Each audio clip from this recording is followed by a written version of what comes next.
And so these discussions are there. So for example, if you come to the issue of subsidy, this president in 2012 led a struggle against subsidy. And so he owes Nigerians an apology to say that, oh, what's the difference between removing subsidy then and removing it now? I believe as a person that every nation has a part of its national life that is subsidized.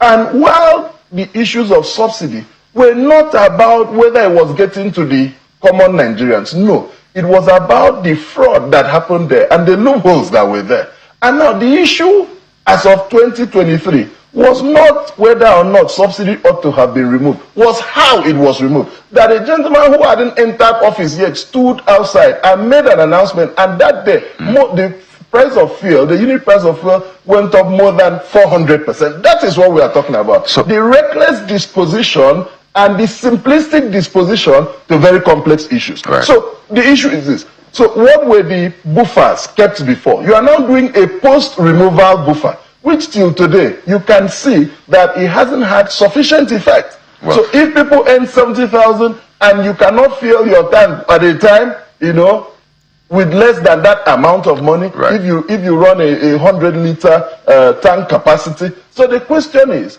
did we think through this process? And so now the opposition will present a robust alternative policy to all of this.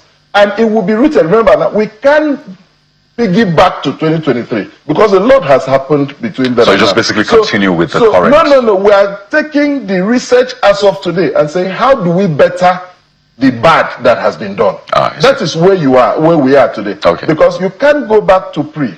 Because if you go back to that to say that, oh, fuel will be 200 naira, what happens to the 1,300 we are buying today? So the strategic approach, which our joint teams have worked on, and that will come immediately we have a platform to negotiate this.